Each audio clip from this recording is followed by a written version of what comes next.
Good evening. Welcome to the January 19th, 2016 meeting of the City Plan Commission. My name is Ed Wagner. I'm the Vice Chairman. I'm filling in for Mayor Meyer this evening. And we'll start off with the roll call. If Secretary Connect will please read the roll. Penker. Here. Mazzini. Here. Wood. Here. Gustafson. Here. Witt. Here. Wagner. Here. First item on the agenda is the approval of the minutes of the December 14, 2015 meeting. They are in your packet. Are there any additions, corrections, or deletions? If not, we'll entertain a motion to approve. Motion by Pinker, second by Wood to approve. Discussion? There being none, all those in favor say aye. Aye. Opposed? Motion carried. The next item on the agenda is citizen comments. These are this period is reserved for people who will not be speaking during the public hearing or who are not addressing the items listed in the public hearing on the agenda. If there's anybody here that wants to speak on those items, there'll be plenty of time for you to do it, and we'll make as much, we'll accommodate as many as possible under each of those public hearing items. Is there anybody that wishes to make a comment on an item that is not on the agenda? Second call. Last call. Thank you. We'll move on. Tonight, we have two requests for conditional use permits.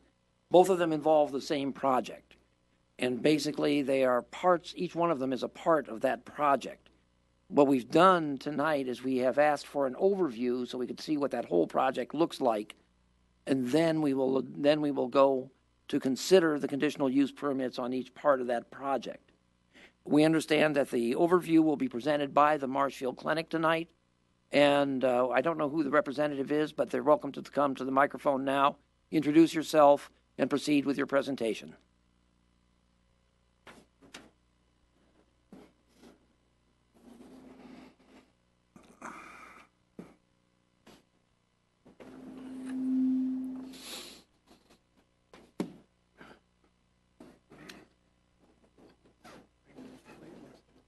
Good evening. My name is Jim Lundberg with Point of Beginning. I'm the civil engineer designer on the project. And I will give you a brief overview of the site aspect of the project quickly, and then we'll get into the more of the nuts and bolts of the building. If I step away from the microphone, is that okay? And I can point at the screen, or? I'll try to talk loudly. The location of the project is in the Marshfield Clinic campus in between North Oak Avenue and North Walnut. Just north of Excuse me, sir. Excuse me. I think we've got a hand mic we can help you with here because it's not being picked up by the TV. Okay.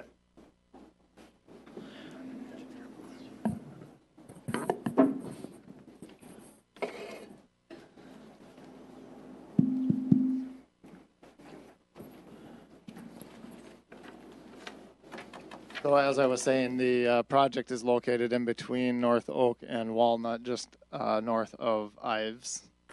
I don't know if there's a slide of the site plan.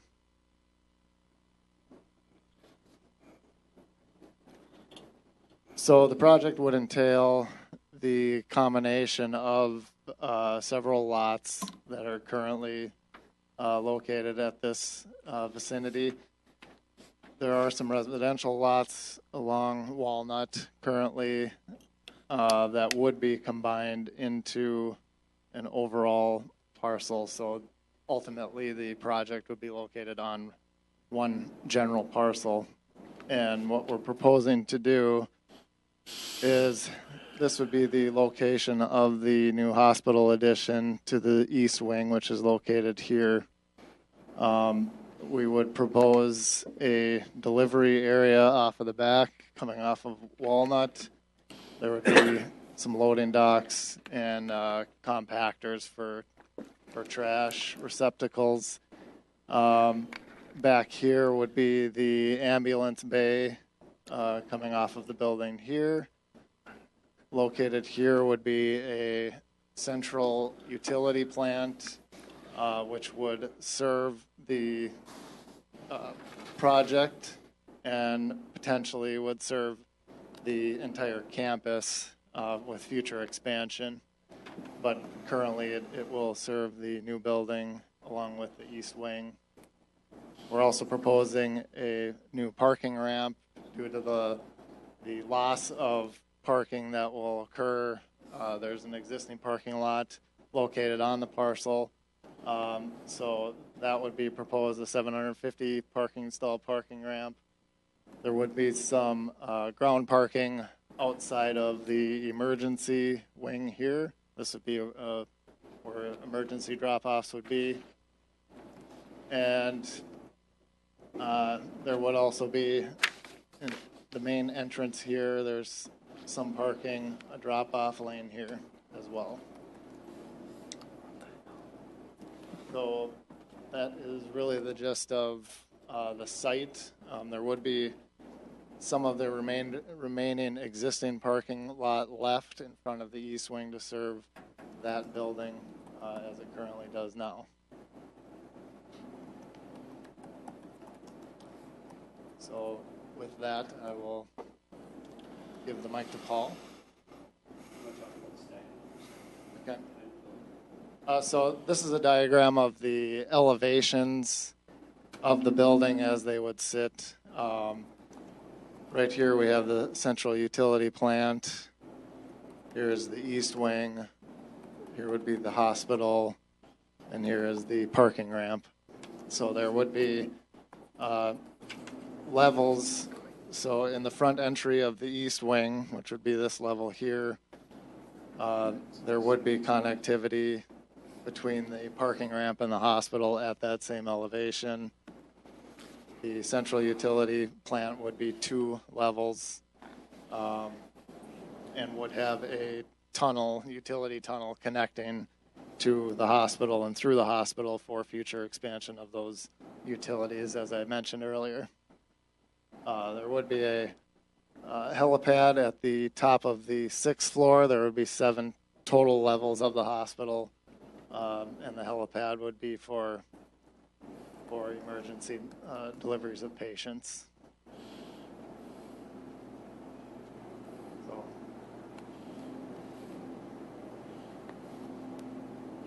here is just a breakdown of the total parking for the Marshfield campus in a whole. So here are the several facilities that are on the campus that have the parking stalls listed here. Down here we have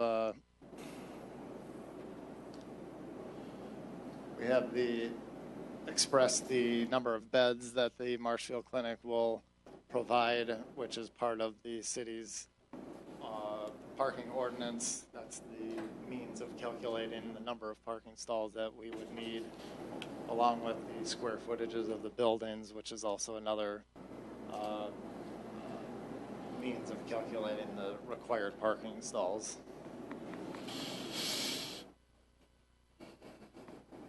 There's just another diagram of how those parking stalls are broken out into patient, customer, handicap, staff, et cetera, et cetera.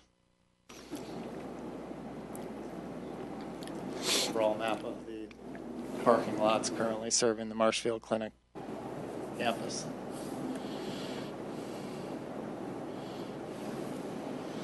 Jim, I can take over this part.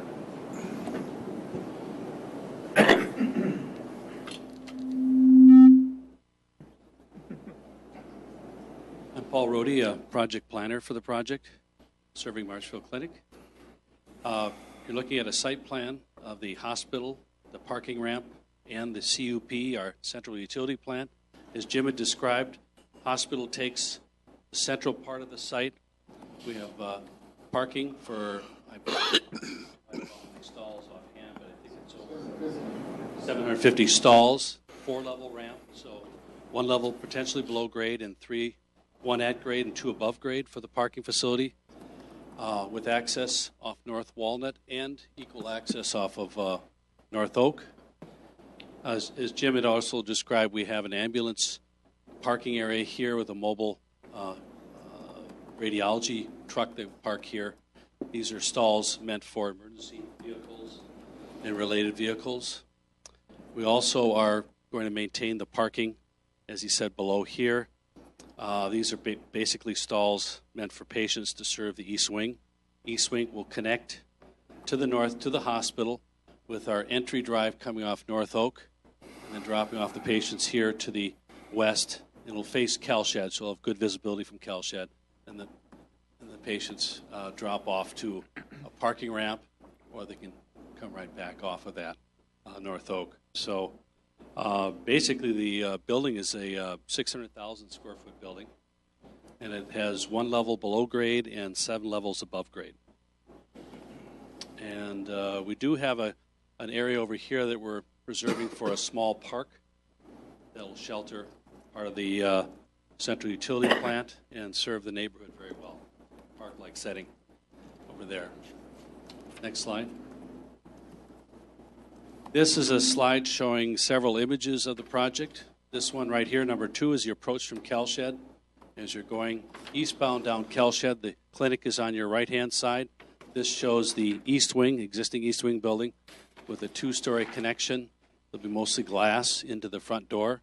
Then above this is patient beds on these 4 floors, and then a mechanical floor between. So again, it's 7 levels above grade.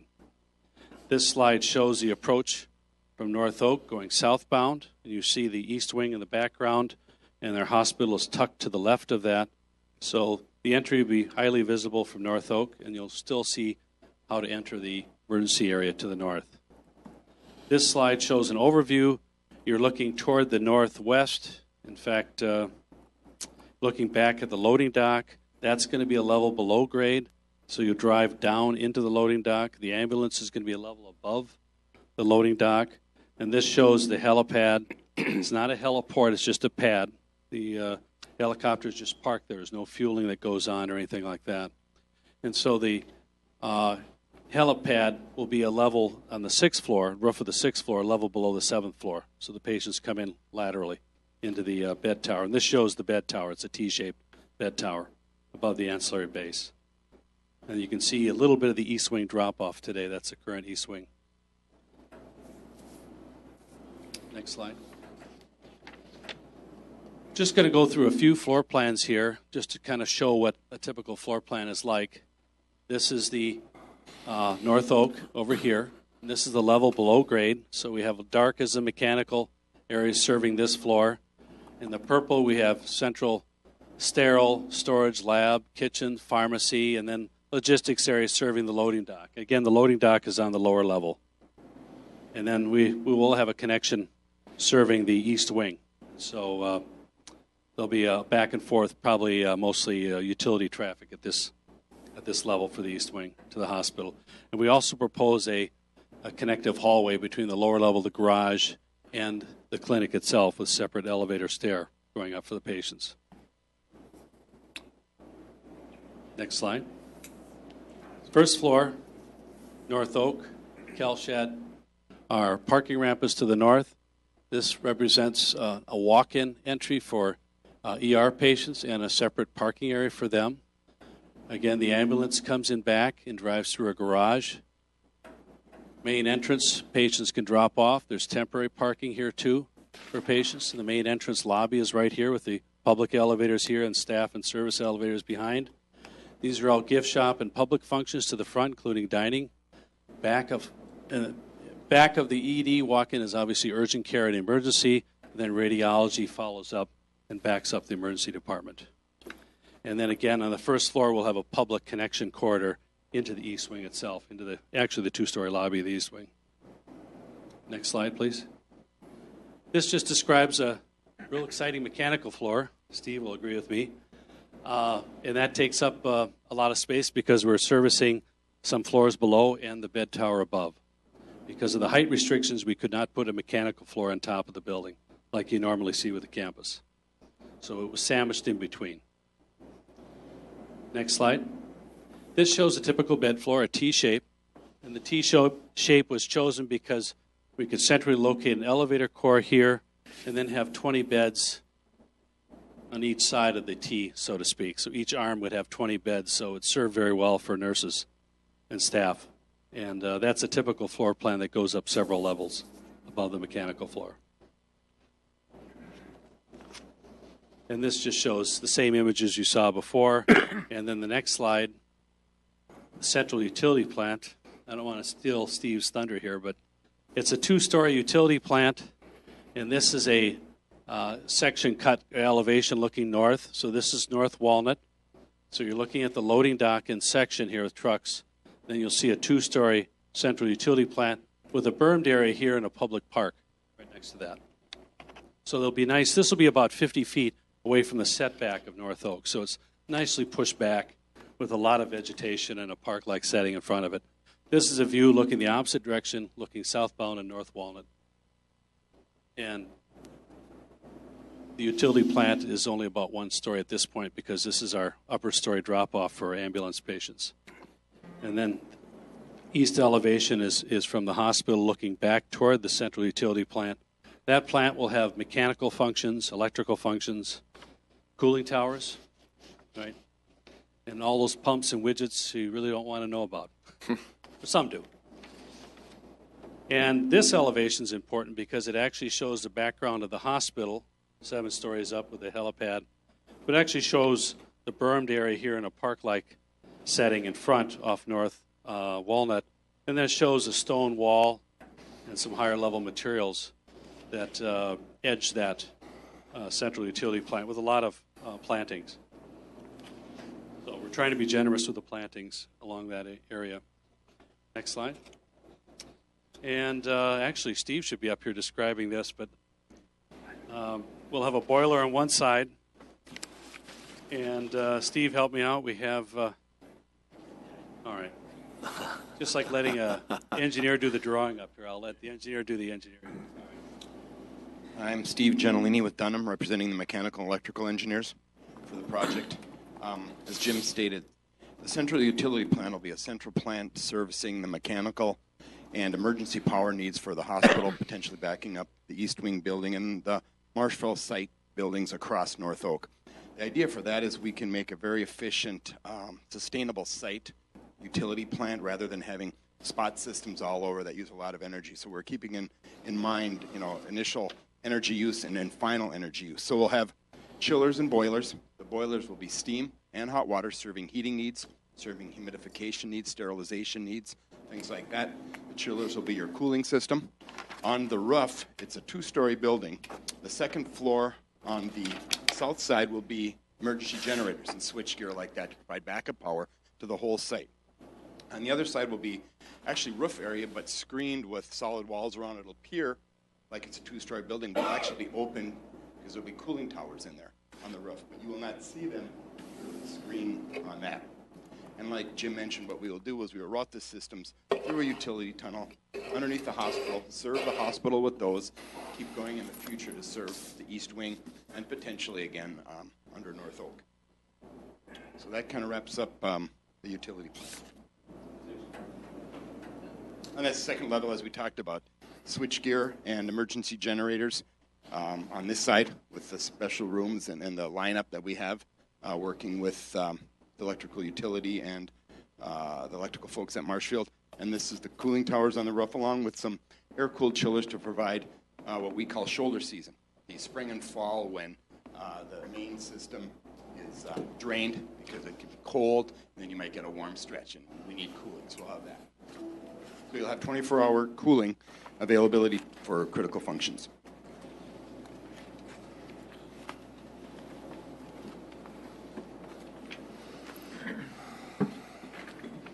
Does that conclude your presentation?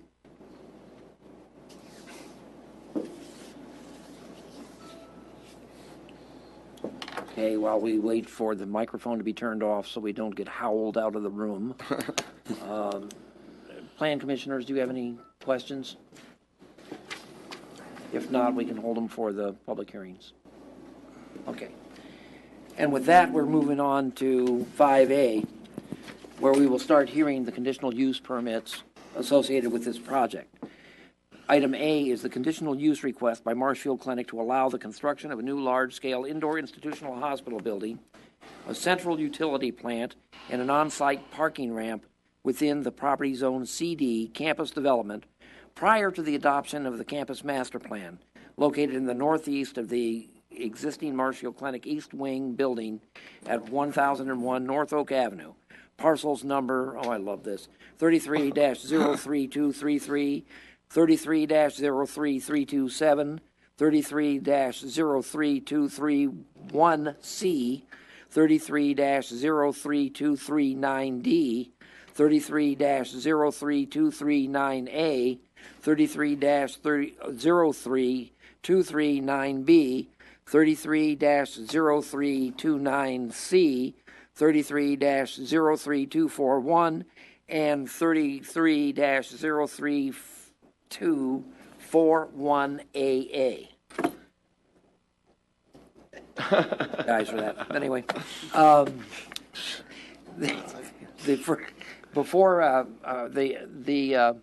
Josh Miller is going to read the staff analysis, or excuse me, Sam is going to read it.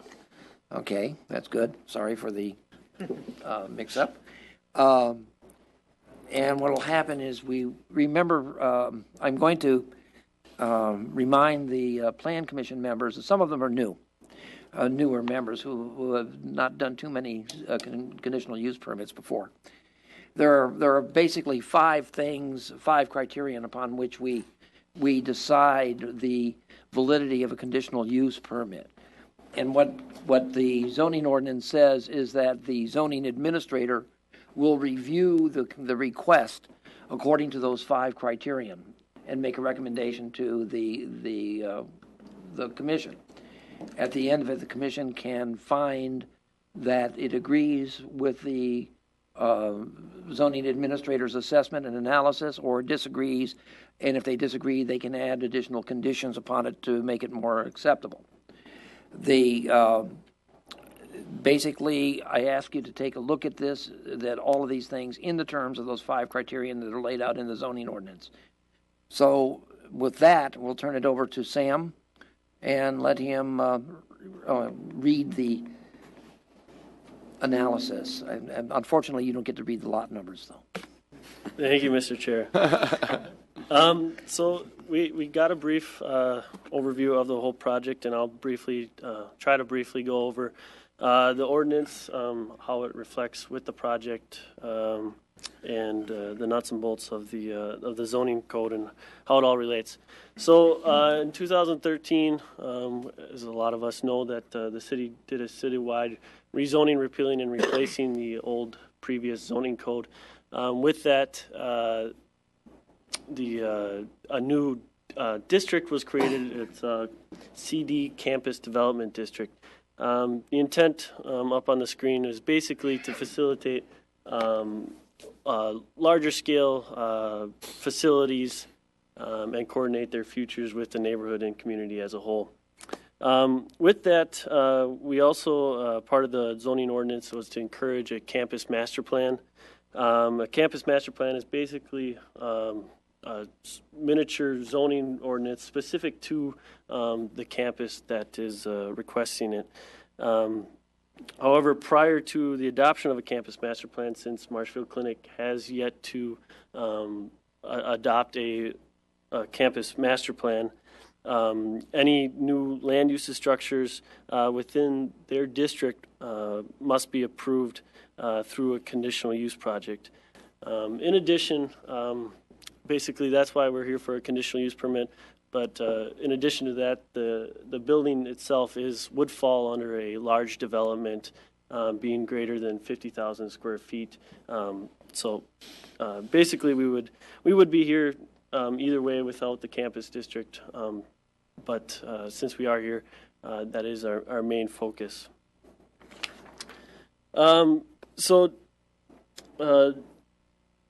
Jim basically went over the entire site of the project. Again, I'll briefly go over it very quickly. The proposed hospital in the center of the lot, the parking ramp to the north, the utility plant to the east, and the east wing, the existing east wing facility to the southwest of that property. As you can see, there are the parcels to the east are the existing residential homes. For reference, here's what the existing aerial of the property looks like. There are multiple properties. It is mainly surface parking, and again, I believe it's 6 residential homes along the east side of North Walnut Avenue there. Marshfield Clinic does own primarily all these properties except the 2 residential homes off of West Ives Street and the apartment complex off of Upham Street to the north there. As explained, the hospital is a 8-story structure, 1 story being underground, approximately 615 square feet in area with 202 patient beds. It includes a roof garden on portions of the building. As you can see kind of on the bottom left image, the green space on the roofs there are proposed roof gardens. The helipad is again located on the 6th floor. This proposal also includes a future hyperbaric expansion. I can point it out with the laser pointers. So this area right here, next to the connection of the East Wing facility and the hospital, is a proposed future hyperbaric expansion. Part of this project or conditional use permit request is to request to allow that addition to be administratively approved in the future. So moving on, one of the largest concerns that staff saw with the proposed layout here is the utility plant adjacent to the residential properties to the east. Just trying to get back to, and again, the utility plant located here and these residential homes located on the east side of North Walnut. So a great deal of design has been done by the applicant to mitigate any of noise pollutions. Obviously, with such a large utility plant, you will have some, but their proposal or their goal is to not exceed 50 decibels at the property line. For a reference, I had looked up basically a reference on the internet, and it basically is similar to a quiet suburb, a conversation at home, or a large electronic transformer. Our maximum decibels per ordinance at night is 65. Just for a reference, again, 60 decibels would be a conversation at a restaurant, 70 would be comparable to a vacuum cleaner. And during the day hours from 7 a.m. to 10 p.m., our permissible sound levels are 80 decibels. So the proposed utility plant and the goal is to be 30 decibels under our daytime allowable. Again, the parking ramp, 4 levels building. Approximately 750 stalls on that. Structure height, this property does fall within the airport height limitation zone as under Air 4, which is basically a 3-mile boundary around the airport. This restricts any structures to a maximum height of 1,399 feet above mean sea level. This proposed hospital, the top parapet of the 7th floor, is proposed to be at 1,399 feet above mean sea level. So with that, it is right at that maximum. Any more than that would require a variance and a determination from FAA approval to encroach into that airspace. The helipad height elevation is shown to reach an elevation of 1387.5 feet above mean sea level. If you do look at basically the standard height of a medical helicopter, that portion would temporarily encroach into that airspace. However, as staff has been told, this helipad is basically a drop-off and pickup zone, so there would be no helicopter stage on this helipad for a long period of time.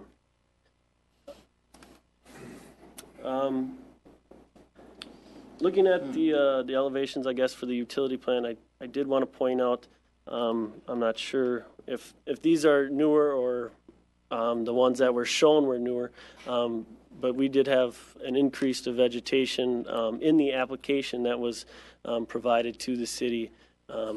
So maybe a representative of the applicant can touch on that after this or during the public hearing.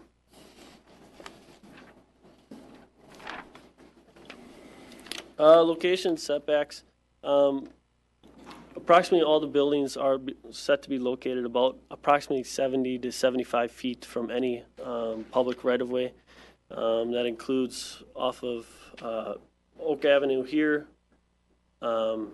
Walnut here, and then the proposal shown on this site plan is approximately 40 feet off of that north property line for that parking structure. One of the largest concerns staff also saw with this proposal is parking, because of that the hospital is proposed to take up almost all of the existing parking that is on this site used for the East Wing facility, the Marshfield Clinic across on the west side of North Oak Avenue. This was a large concern, and staff wanted to make sure we had calculated this parking out fully. So here is a kind of a cluttered map. I apologize for that, but basically it describes the parking as looked at as in the core campus area. So with that, there's the Lewis building, the Lawton the Lewis building, the Laird building, the Lawton building, the main clinic, the East Wing, the proposed hospital, the parking ramp, and the central utility plant. Marshfield Clinic also does have a parking lot down here, proposing to keep parking south of the hospital for the East Wing facility. They have this existing parking lot, and these two smaller parking lots here. With that calculation, the parking calculation for individual uses is I guess the parking depends on the individual use. The Laird, Lawton, and Lewis buildings were looked at as being primarily office space, so those were calculated out as requiring one space per 350 square feet of floor area. The hospital is calculated out requiring, I believe, 1.5 spaces per bed. And then the general large-scale indoor institutional uses requires one parking stall per 3 expected patrons at the maximum capacity. So with that number, we did, from the representatives of the Marshfield Clinic, they basically peak out at 3,000 patrons a day. So we looked at that number as being worst case scenario. Every single person that they see every day is there at one time, and calculated that out to require 1,000 parking stalls between these two facilities here. So with that, as you can see on the bottom left of the screen, the total existing required in the core area was 1,742 stalls. Existing stalls was 2,427 stalls. The total required after the hospital would be built was 2,045 stalls, and the proposed stalls in this core area was 2,457 stalls. So by our minimum requirements, they are approximately over our our requirement by about 400 parking stalls. This was also looked at as basically the overall campus, adding the proposed parking lot that Josh will present in a minute, security, health, FHC building, the ORB building off of North St. Joe's, and the FIG building off of Fig Street, Fig Ave. The FIG building is not located in the campus development district, but we did use it as part of that calculation, being within close proximity.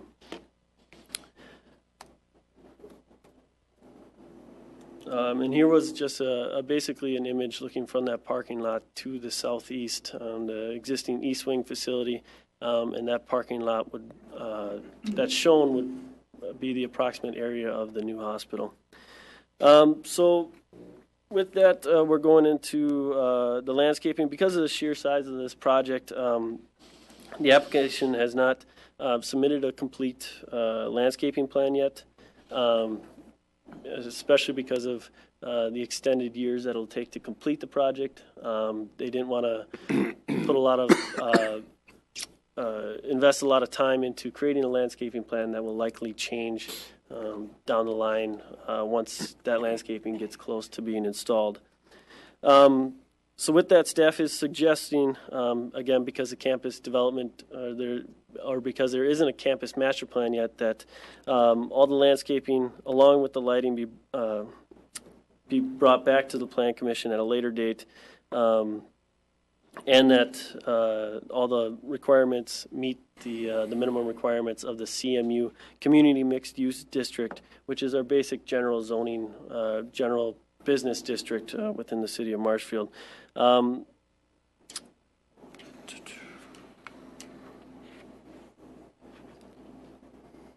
in addition to, I guess, the CMU landscaping requirements, staff would also suggest additional landscaping along North Walnut here to buffer between those residential homes and that central utility plant, as they have proposed here and intended to do. One place that isn't described in our zoning code, staff or the landscaping does require one landscape island per 12 linear parking stalls. We have really never dealt with a parking ramp, not recently, and it wasn't thought of to include that as part of the zoning code. So with that, we are requesting an exception to the landscape islands within the parking ramp. So basically you can see that there are more than 12 linear parking stalls without having a break of landscaping. Basically, the same goes for the lighting. The applicant has not completed a lighting plan yet for the entire project, as that is to come down the line. But again, with the parking structure,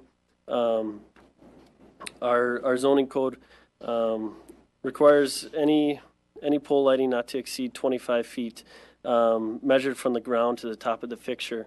The applicant will be proposing landscaping for this parking ramp.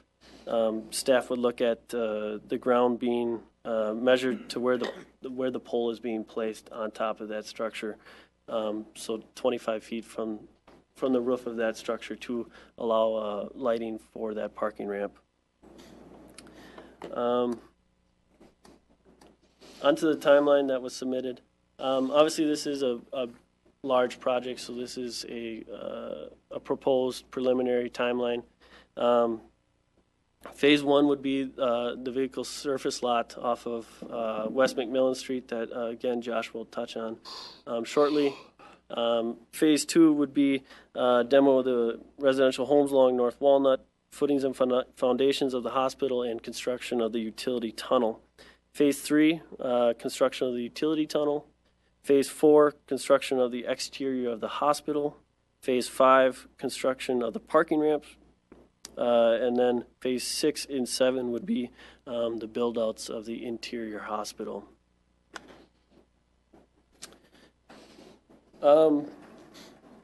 So again, a conditional use permit requires the zoning administrator to evaluate certain criteria that the zoning code explains. So I'll briefly go through that, and then we'll get on to staff's recommendations. So the first condition, is it in harmony with the recommendations of the comprehensive plan? Much of the comprehensive plan discusses economic development recommendations pertaining to retaining existing buildings as well as expanding existing businesses, and focusing efforts on specifically growth in the healthcare industry.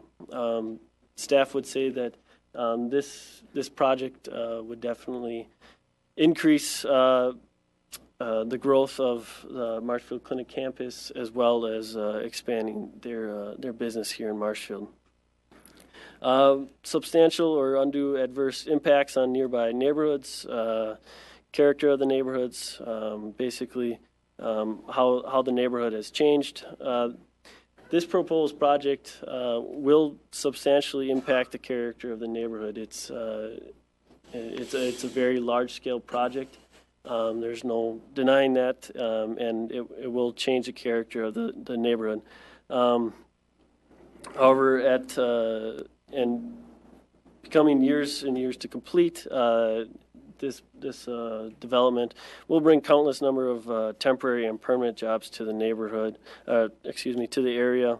And in addition to the character of the neighborhood, visually, environmental and traffic patterns will probably be increased, but will be mitigated, and they are being reviewed and recommended by the city engineer. Maintains the desired consistency of the land use. The proposed expansions isn't quite a change in land use. It is an expansion of existing uses within the campus.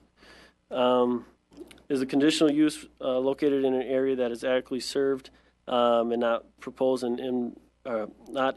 an undue burden on improvements, public facilities, and so forth.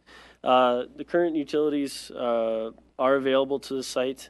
However, being such a large-scale project, it will likely increase the demand of our services. However, the utilities has reviewed the project and didn't see any initial issues. Potential public benefit outweighs any and all potential adverse impacts of the proposed conditional use permit. There are a lot of pros and cons to any project that you review. I think it can be argued both ways that this hospital proposed project will positively affect Marshfield income, the public, and the central Wisconsin by having a state-of-the-art hospital with the flexibility and ability to accommodate the latest medical technologies as described in their narrative. So with that, staff would approve the conditional use request by Marshfield Clinic to allow the construction of a new large-scale indoor institutional hospital building, a central utility plant, and an on-site parking ramp, all within property zone CD Campus Development District prior to the adoption of a campus master plan located to the northeast of the existing Marshfield Clinic East Wing building at 1001 North Oak Avenue with the following conditions. The proposed development may be constructed as presented. Minor site changes may be administratively approved, providing the following are met. All structures shall be set back a minimum of 35 feet from the north property lines, 70 feet from North Walnut Avenue right-of-way, 50 feet from any southern property lines, and 50 feet from North Oak Avenue right-of-way. And also, no pavement may be closer than 10 feet to any property line, excluding access points. The proposed hospital and any appurtenances to the hospital may not exceed the maximum height of 1399 above mean sea level, excluding the mobile aeronautical vehicle temporarily parked on the helipad. All 9 properties, including parcels 330, 3233, 330, 3237, 330, 3231C, 330, 3239D, 330, 3239A, 330, 3239B, 330, 3239C, 330, 3241, and 330, 3241A must be combined prior to any building permits being issued. All 6 residential homes along North Walnut Avenue must be removed within 1 year of a resolution being approved by the Common Council. A draft of a campus master plan for the Marshfield Clinic Medical Campus following sections 18-166 must be submitted to the city for review within 1 year of a resolution being approved by the Common Council. A final campus master plan must be adopted prior to the city issuing a certificate of occupancy for the hospital. 6, a complete landscape and lighting plan must be reviewed by the city within 1 year of resolution being approved by the Common Council. Lighting and landscaping must meet the minimum requirements of CMU Community Mixed Use District as stated in Article 8 and Section 18-104 in the zoning code. The parking ramp structure is exempt from meeting the requirements for landscape islands under Section 1833-3D. 8, the east entrance into the parking ramp structure must be marked for staff and emergency only. The ambulance entry off of North Walnut Avenue must be marked for ambulance, emergency, and service use only. The service entry off of North Walnut Avenue must be marked for emergency and service use only. 11, the proposed future hyperbaric expansion may be approved administratively, provided the footprint does not increase from what is shown on the site plan. And number 12, the conditional use permit is valid until June of 2019, 1 year after expected completion, at which time the project is not completed. The applicant must return to the Planning Commission for review of the project.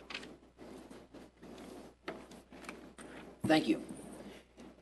As noted, this requires a public hearing, and at this time, we would like to invite persons who wish to speak for or against the proposed conditional use permit to come to the podium and state your name and state your objection or support. I have a column in front of me, so I can't see everybody. Are there any hands going up over there? If you wish to come forward, then now's the time to do it.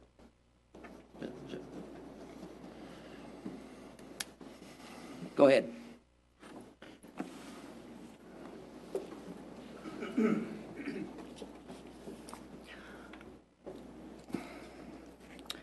Hi, my name is Tim Feely. I'm the attorney. I represent St. Joseph's Hospital and Ministry Healthcare. Sam, could I ask you a favor? Could you show that core parking map? And before I begin, I know you went over the layout in terms of the various clinic buildings or whatnot. Is this the current hospital property here? Yes, that is the Ministry Hospital there. And how far is that about from the main campus to the main hospital? Guesstimate?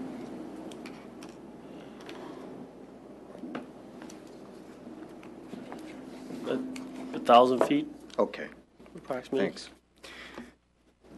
So on behalf of my clients, we did submit a letter to the Plan Commission that I think did a pretty thorough job, at least we hope it did, in terms of laying out our objections to the project. What we focus on is the aspect of the Plan Commission's obligation to promote the health and general welfare of the community. And the objections that we laid out in our position, which tie directly into the ordinance provisions that says you have an obligation to make sure that those two things are promoted with respect to your approval or denial of a project, really focus on the aspect of public need. And although Wisconsin is not a public needs state with respect to hospitals in the state of Wisconsin, there is law in the state of Wisconsin that is applicable under the state statute, which enables your authority under your ordinances, that says that when you consider public need, health and safety, one of the criteria you should consider is close proximity of businesses, the concentration of businesses, and how they may or may not affect public need.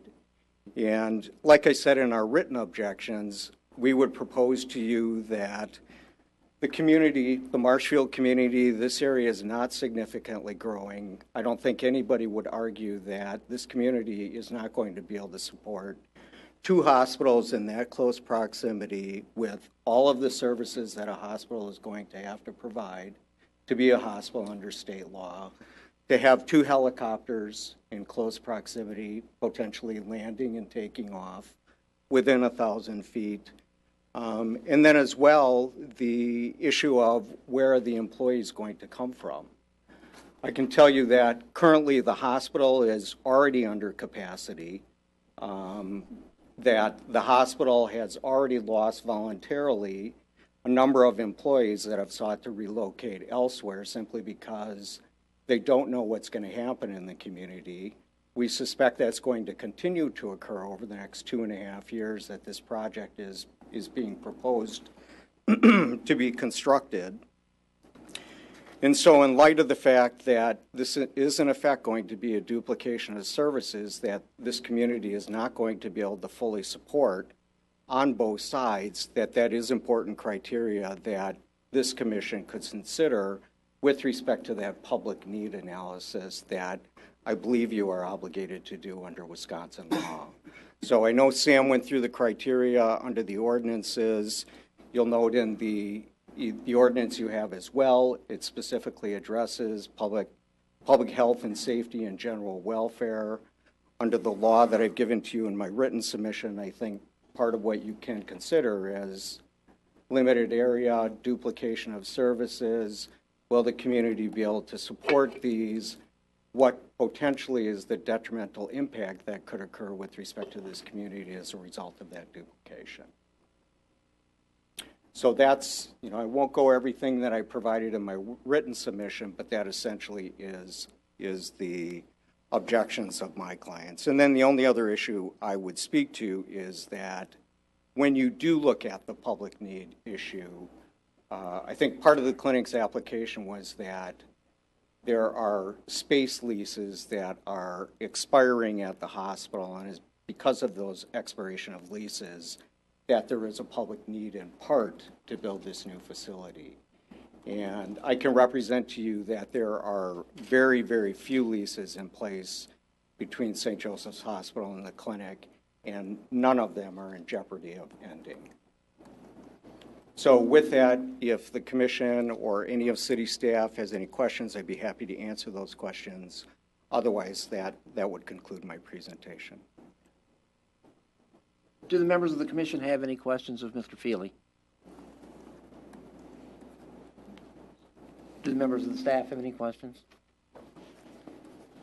Mr. Feely, I have one. You're saying that we're under neither statutorily nor through our ordinances, we don't have to find a certificate of public need and necessity.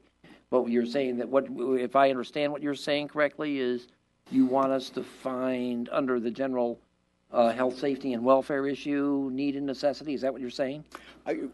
What I'm saying, Mr. Chairman, is that Wisconsin, in terms of Department of Health Services licensing hospitals for the state of Wisconsin, some states require hospitals to show the state that there is a need, and they have to show a need before they get a certificate to be approved. And do we do that here? Wisconsin is not a certificate of need state. That was my understanding. Okay. On the other hand, in the Delta Biological case that I think I provided to you in the letter I submitted, the Court of Appeals said that under a city statute, it was a City of Milwaukee case, what a plan commission should do is consider concentration of businesses and how that will impact the community. They spoke to the need issue. That is one aspect of the analysis that you can look to. Yeah, that was some very interesting reading on that case. That wasn't that the neighborhood was more concerned about the the clientele that we brought to the neighborhood instead of the number of biological labs in the area? That was one consideration, but you'll note the court also did talk about the concentration of businesses and did note that it didn't make a whole lot of sense given that there was a similar business right down the street. I think they also said that the community would not be deprived because there were other ones in the area. Yes, they did say that too. Thank you. Sure. Anybody else have any questions? Mr. Feely, thank you very much. Thank you. Is there anybody else that would like to come up and speak, either for or against the conditional use permit? Yes, sir, go ahead.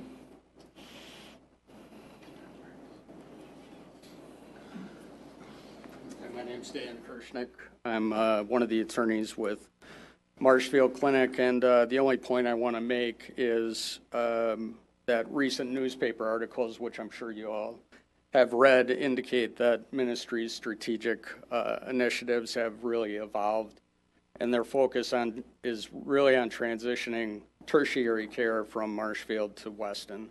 So to me, when we talk about general welfare, we're talking about services being diminished here in Marshfield. The clinic is stepping up, and with this proposed plan, they're looking at enhancing services. We're looking at job creation, and we're looking at creating a state-of-the-art hospital that is innovative, and the delivery of care will be exceptional. So I would just like the council, the Plan Commission, to consider that. Does anybody have any questions for Mr. Is it Kirschnick? Kirshnick. Kirschnick, all right. Does anybody have any questions for Mr. Kirschnick? Thank you.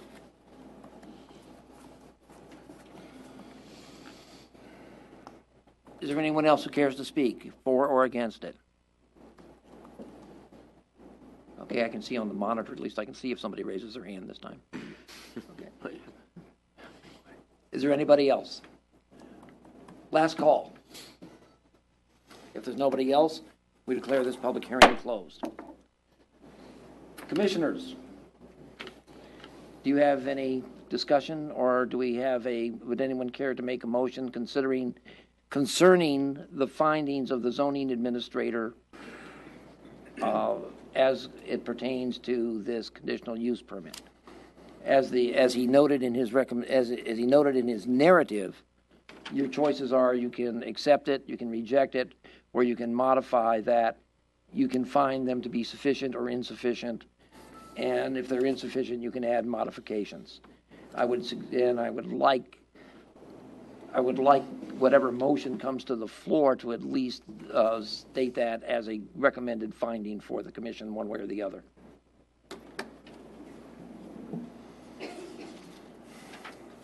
Yes, sir. Yep, I would move to approve staff recommendation with the exceptions, conditions, modifications that they had before. Do you find them sufficient to grant the permit? Yes.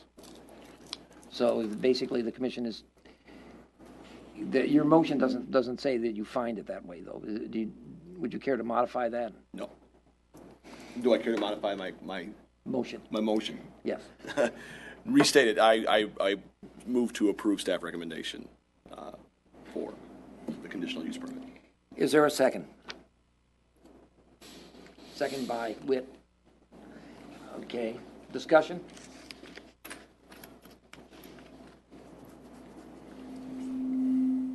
If there's no further discussion, are you ready to vote? If so, all those in favor, please say aye. Aye. Opposed? No. One no. Mr. Wood, thank you. With that, we will move on to the next conditional use request by the Marshfield Clinic to allow construction of an off-site parking area and enclosed shelter, including exceptions to the landscape and proximity requirements to accommodate the proposed expansions by the Marshfield Clinic within the property zone CD campus development prior to the adoption of a campus master plan located off of West McMillan Street to the east of Security Health, parcel number 33-03224. And this one is presented by Josh. Yes, it is. Thank you. Mr. Miller, go ahead. Thank you. Just to give you a little context of where this parking lot is located, this is about 1,100 feet east of the intersection of St. Joe's and West McMillan Street. Up on the screen there shows the general location. There is currently an access driveway there, and that it ties into where the proposed driveway would be for the off-site parking area as well. The purpose for this off-site parking area is basically twofold. One is to accommodate the temporary construction workers as they're building the new facility, and then secondly, it would be allowed for staff parking moving forward once the construction's done. As you're constructing the hospital, they will be utilizing a lot of the existing parking on site, and so this would allow for overflow parking for that as well.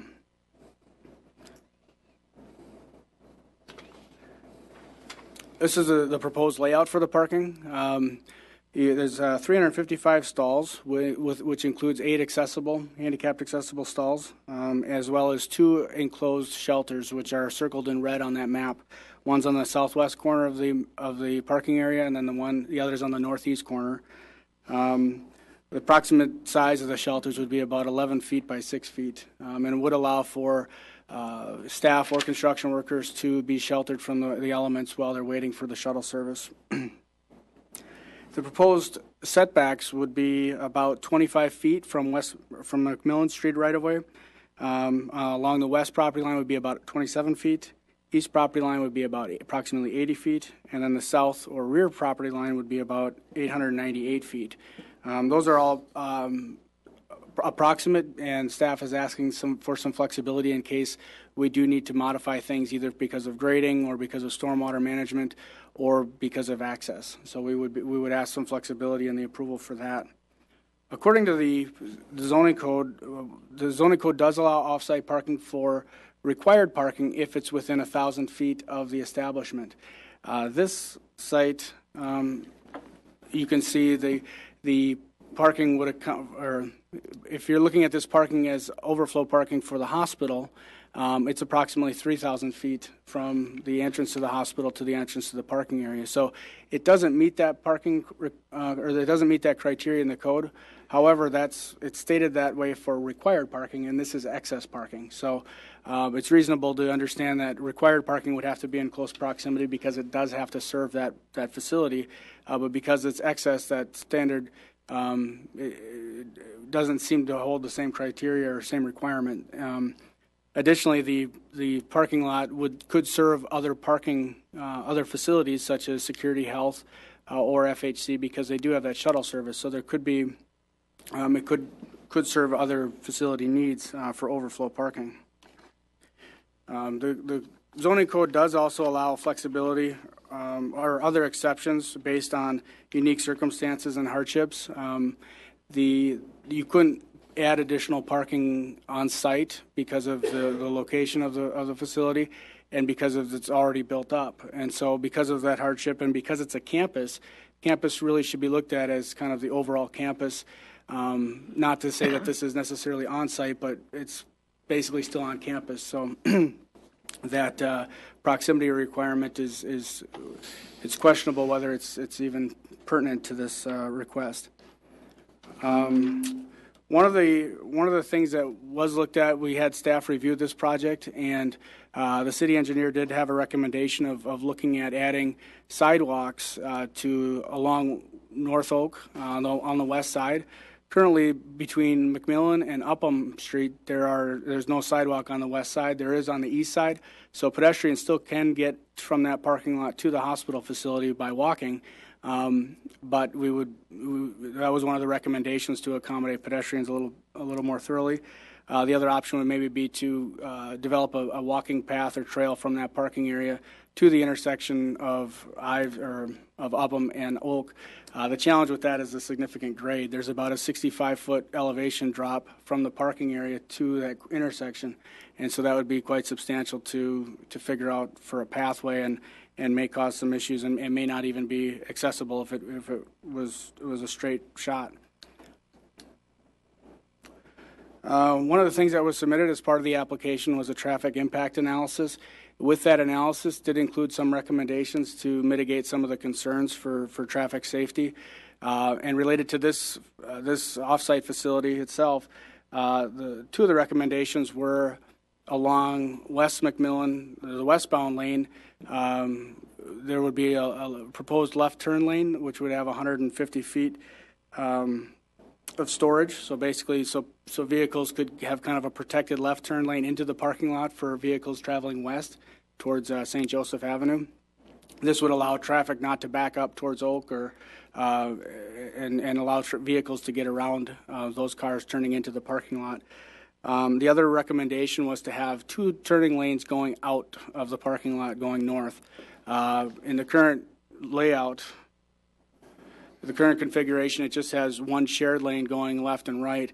Well, as you know, if it's for staff or people going out at the same time, that traffic is going to back up with just one lane. So the recommendation from the traffic impact analysis was that there would be two separate lanes, one to go, turn left and one to turn right. And that would probably allow traffic to flow out of that parking lot a lot easier during peak hours. And then the other recommendation it's shown on the map, but it's not a recommendation in the plan itself or the analysis. But it said recommended 100 feet of stacking distance at the surface lot.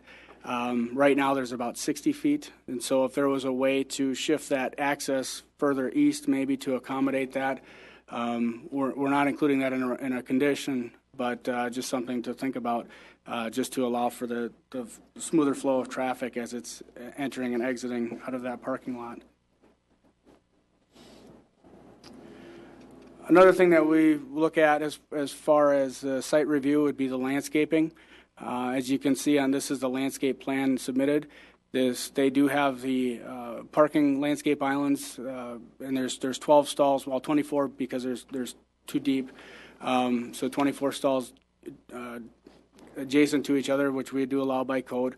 The one exception is the south row of parking, which we'll address in one of the conditions. Staff is recommending to reduce that from 14 stalls to 12 just to meet our code. The proposed landscaping, as Sam had touched on in the hospital plan, we did recommend that they meet the landscape requirement for the CMU, Community Mixed Use District. And so they are above that in this proposed layout. They have landscaping in each of the islands. The one thing that we noted that they didn't have landscaping, any plantings shown on the peninsulas along the perimeter. We would just one of the recommendations is to add those add plantings to those areas as well. And then we also asked that there was some flexibility granted in there, so the point value would still be met because. There may be some changes needed on site, and we would ask that you allow administrative approval to maintain the same amount of landscaping, but maybe due to site limitations, we may have to modify the plantings. One of the things that was brought to our attention in the review of this is that ATC does have, American Transmission Company does have an easement along that right-of-way. We don't know I haven't quite found out the exact provisions of the height limitation, but oftentimes you are limited to the height of landscaping or what kind of landscaping you can plant in easements like that. So we did ask for some consideration to disperse that street frontage landscape, along the perimeter of the parking area. So in case they can't put it in that easement, then they still are providing the same number of points and providing that landscaping to soften that sea of asphalt look.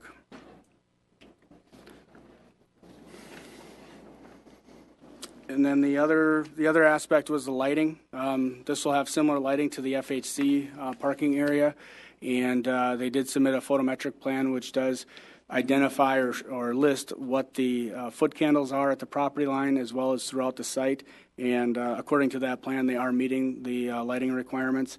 There's a limit of 2 foot candles at property or at the right-of-way or property that's non-residential, and a half a foot candle for residential property. Because this property is so far away from the residential to the south along Upham, the light won't get that far. And just if I could back up a second, one of the things that I didn't touch on were the buffer yards for landscaping. Typically, we would require 0.5 opacity for landscape buffer yard when it's when your community mixed use is adjacent to residential use. Again, the residential use is about 990 feet, or 890 feet south of this parking lot. Additionally, there is a significant vegetative buffer along that north property line for those houses. Marshfield Clinic also owns those houses, and so the buffer yard is provided, even though it's not shown. It's existing, and we grant double point value for those existing trees because they are fully grown to maturity. So, and they do provide more screening. As part of the conditional use criteria, we did review it, the request. The first criteria is whether it's in harmony with the recommendations of the comprehensive plan. The economic development chapter does recommend that a key task of the city is ensuring that there is adequate infrastructure to support economic development activities, which would include parking as part of the transportation infrastructure. The comprehensive plan also recommends sharing parking facilities, and this would accommodate both of those objectives. The second item as well, it would be, will it result in a substantial or undue adverse impact on nearby property? There are other large-scale parking lots in and around this neighborhood and in this general area. So we do not feel that this proposed parking lot would change that. In fact, the landscaping would probably soften it up a little bit on some level. There's I think a pretty significant amount of surface gravel in that area. So this would actually probably improve that site. The only concern that we did have was from the access standpoint. McMillan is a pretty steep grade. I believe it's the steepest that we have in town from a street perspective. And with the 35 mile per hour traffic, just the visibility, especially in the winter, could be somewhat limiting for traffic, eastbound traffic on McMillan.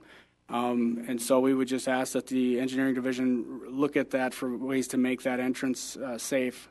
There's already an access point there, but we know that the peak traffic would increase with that parking facility being there. So we just would ask that's monitored and made sure that is maintained as a safe access point. And then maintains the desired consistency of land uses, land use intensities, and impacts as it relates to the subject property.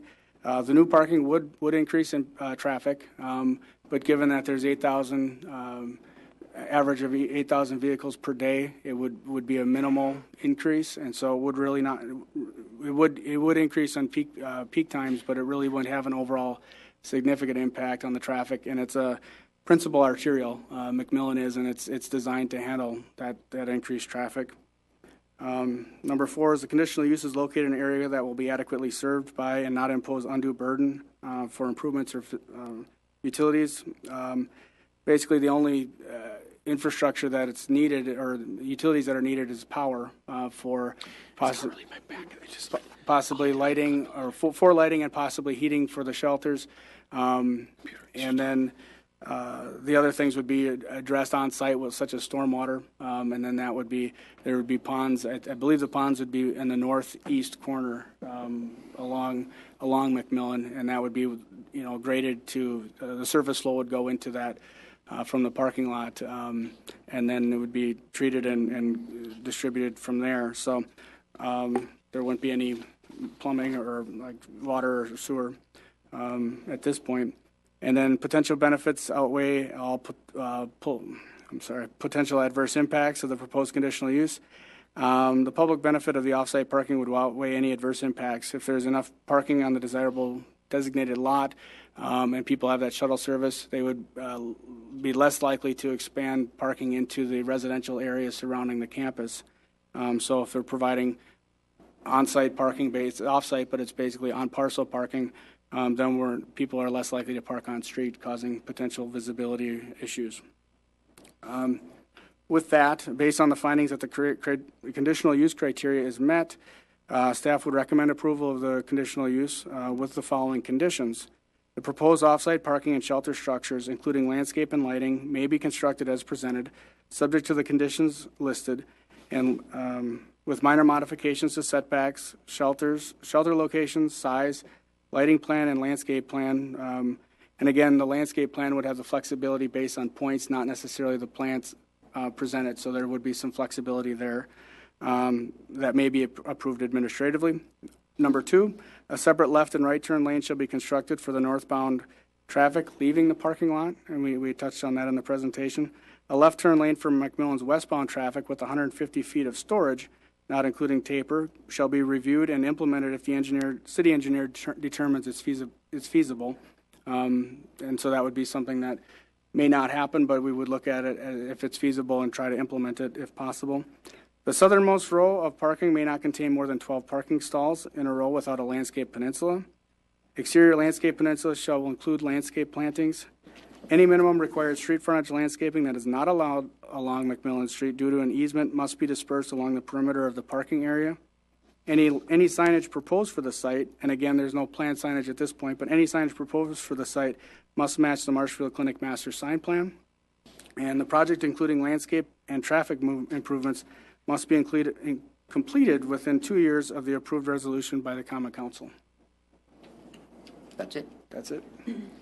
This conditional use request also requires a public hearing, and at this time, we would like to invite anybody who would like to speak to this specific request to come up to the podium and give your name and address and state your position and the reason for it.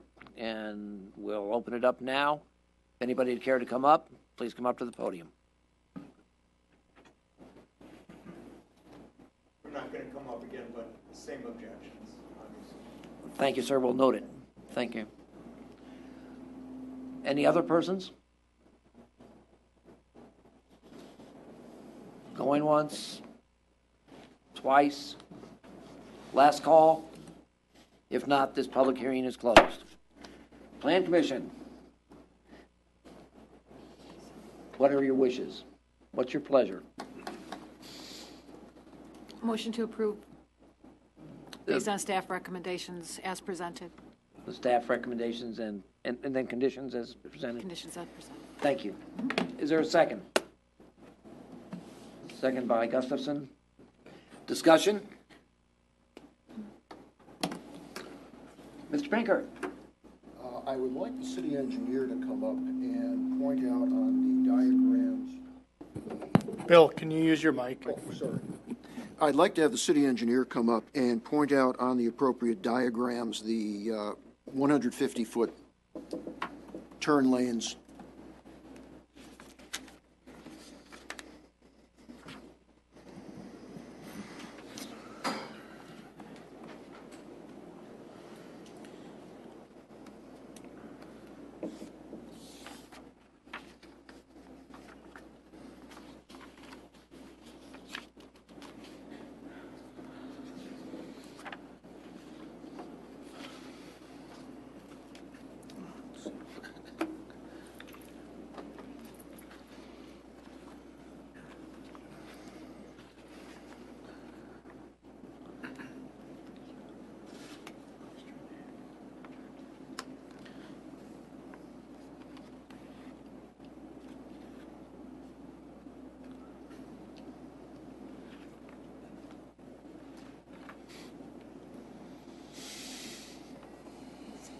I'm going to bump this one off and put my drawing up there.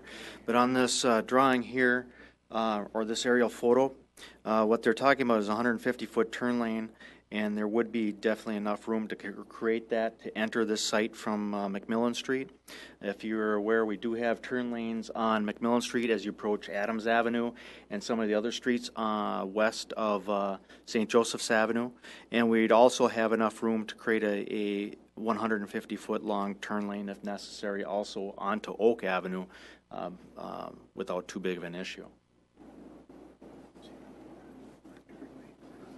So then you're not your suggestion would not change any of the conditions on McMillan? We wouldn't have to make any other improvements right now other than Okay. doing painting, Okay. change of painting, line painting out there.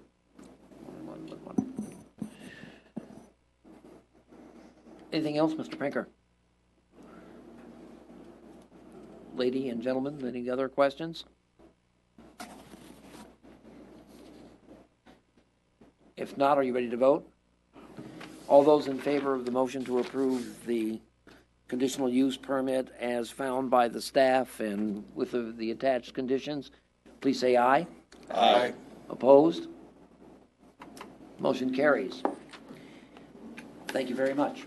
Ladies and gentlemen, I want to thank those of you who participated in the hearing tonight, and I also like to thank those in the audience. This has been a matter of great interest in the community, and I was very happy to see you here tonight, and I'm sure the public watching has learned a great deal about the project. So I thank you for your help tonight. Next item on the agenda is the appointment of a non-elected plan commissioner to the CIP Administrative Committee. Now, as I understood it, you guys changed the meeting dates tonight. Is that correct? Well, we did. I mean, I don't know that they were ever fully set before, were they? We backed them up a little bit. We backed up the timeline a little bit. The goal is to allow a little bit more time for the committee to do its work. I know you've found this before, that it gets pretty truncated.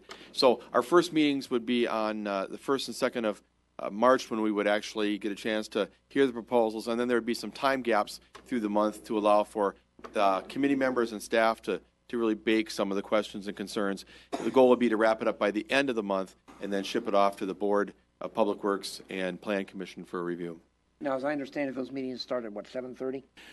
Well, we've talked about 8 o'clock. Concern was raised tonight at the Finance, Budget, and Personnel Committee about the fact that the average person can't make those meetings if they're working, but it was also suggested maybe we look at that for a future year. The mayor may have a conflict if we don't start a little bit earlier, so he's pushing for something earlier than 8 o'clock.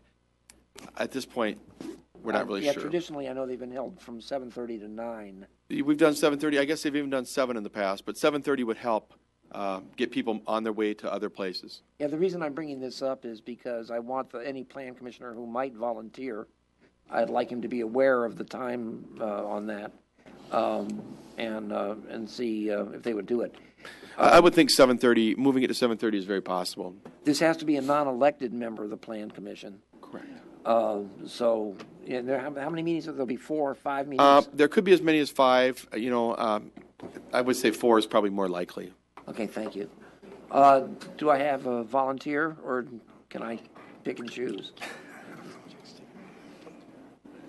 Okay, Mr. Wood and Mr. Pinker would volunteer. Either one of you have a preference of doing that, or Mr. Pinker, go ahead. What'd you say? If there's no problem with the other commissioners, I'd be more than happy to do that. I think I've got fairly good experience with the city and looking at the budgets and so forth. Mr. Wood? Well, I served on it last year as a representative, so I know what's going on and how the operation. Okay, I'm not sure if we want you to put your head on your desk so we can vote. I don't know how we do this. Yeah. Basically, Bill, go ahead. Paper? What? Paper ballot? Yeah, we could. Do we have paper? We do. Yes. Okay, please. We'll hand it out.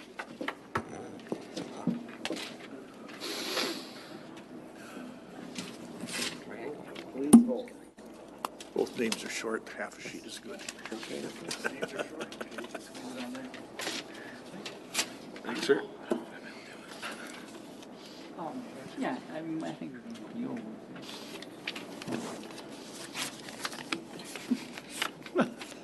Yeah, I got it.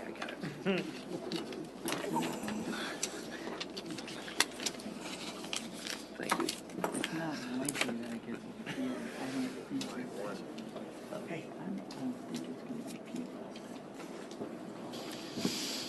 be. I'd like to get done with this meeting so I can talk to the engineer. When did you, during This is only the second day of time. I never Today know I've when had to to deal with this. So. I really like to hear him ask questions.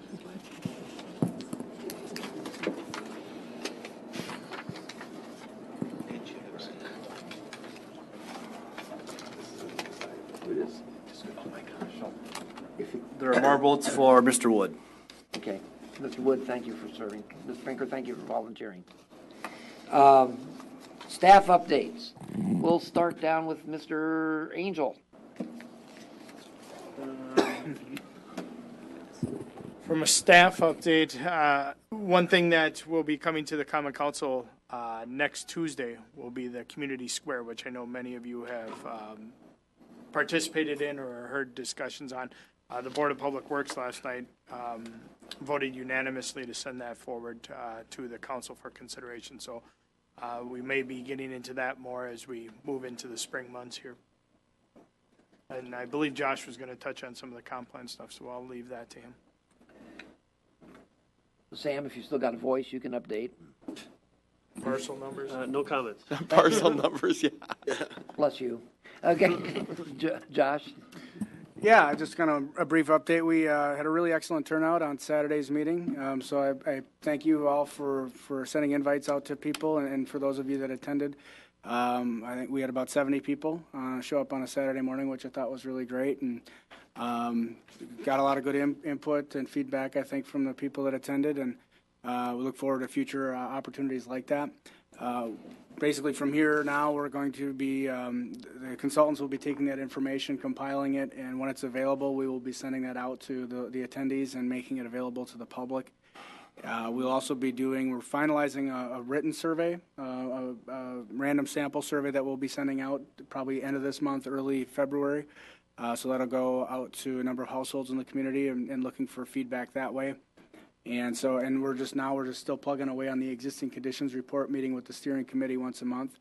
But as we go forward, we'll be looking at doing additional, probably, internet surveys or some things that are refine some things a little more as we get into more details. And so we're pretty on schedule, I'd say, pretty well, and moving forward with it. So looking forward to continuing on with the plan. Thank you. Mr. Connect, anything? No, Mr. Bard? No, thank you. Plan commissioners, comments, suggestions? Yeah, my free. Anything? Mr. Pinker? Josh, when are you looking at doing something about the bicycle routes? Yeah, I'm hoping to put it on next month, and I do want to set up a meeting with you in the next week or so to talk about that. So ideally, that'll be an item for future agendas, and we're starting to get just kind of based on potential applications. We're starting to get full meetings coming up even in the next 2 or 3 months. So we're trying to plan accordingly to give us enough time to do some of that planning work as well. Thanks, Josh. Ladies and gentlemen, thank you very much. I appreciate your participation tonight. Hopefully, you'll be able to have a more experienced person sitting in the chair next time, right? Anyway, with that, we'll entertain a motion to adjourn. Motion by Wood, second by Witt to adjourn. All those in favor, aye. Opposed, nay. Aye. We stand adjourned. That's the way to take it.